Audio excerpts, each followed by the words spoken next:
Congressman Rogers, thank you very much for taking time to meet with us.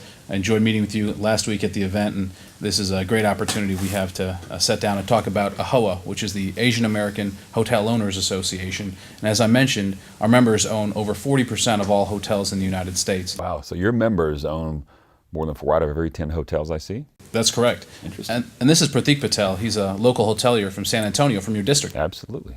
Yeah, Congressman, I actually own 2 hotels in your district out by Lackland Air Force Base. One's at Days Inn off of Highway 6, and the other one is at Comfort Inn off of Highway 90.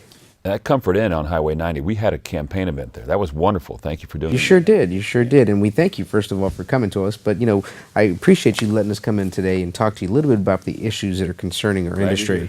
Yeah, so here's a little handout that talks about the issues that we're going through. And this is one of the issues that I want to discuss with you, which is H.R. 1240, which is the Commercial Real Estate and Economic Development Act, also known as the CREED Act. This act deals with the reinstatement of a small portion of the 504 program, which was just the refinance program.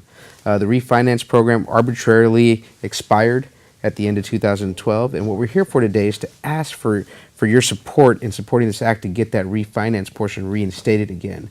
As you can tell, if you look at what you have in front of you, there were 2,700 loans that were granted under this program, and there was only one default. The CBO has scored this with the zero cost to the federal government. This helps us. This refinance portion actually helps us. We have a lot of loans coming due, and with the times and with the tightness of funding, we're going to need to rely on this SBA refinance guarantee to help us get funding for our replacement loans are in place. Well, why can't you just go to a bank the way you used to go to a bank and get a loan? Well, that's the thing, is all the small community banks where we used to have relationships all got swallowed up by larger banks. And now with the regulators that are coming in on the FDIC side, that there's overbearing regulation, that they're not willing to lend to hotel loans unless there's some kind of guarantee behind it. And this refinance portion actually helps that guarantee portion. If the federal government were to less regulate us on the FDIC portion, then I'm sure loans would come in more readily. Right. So is this something that you want to have forever? I mean, I'm not a fan of new government program. Well, look, I know that there's an issue in the party with the SBA program in general, but we want to make sure that this is just the refinance program. You can knock out the issues with the entire SBA program at a later time, and when you deal with that, I'm sure this refinance program will probably have something to do with it. But we need it temporarily right now for the next probably 18 to 24 months to make sure that we can continue down the path of growing business and keeping our business and employing jobs. So you're just asking to extend it a year or two, correct? You got it. Put a deadline on it, right? I mean, at the end of the day, that's what was initially done. But we haven't gotten past the hump where funding is opened up.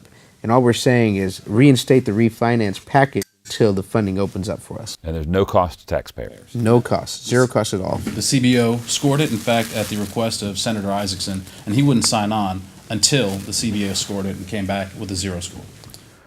Well, I mean, I can't commit to you, but it's something that I think I might be interested in. What I'm going to do is have my staff look at it, and then I'll have my staff get back to you if that's okay. Great. No, we appreciate that very much. Great. And if you have any questions regarding either of the programs that we talked about, here's my card. Please give me a call at any time. We'll give you the real-life scenarios. Once again, we do employ employees in your region. We have a lot of small business. We like to continue growth. And so with what's really happening with the laws and regulations that get passed in D.C., if you ever want to know their effects and what's going on the forefront of small business, we'll have plenty of examples to give to you. Well, I'd love to come visit you at your hotel in San Antonio. Great. Come on by. We're ready to host another meeting for you. Well, thanks, gentlemen, for being here.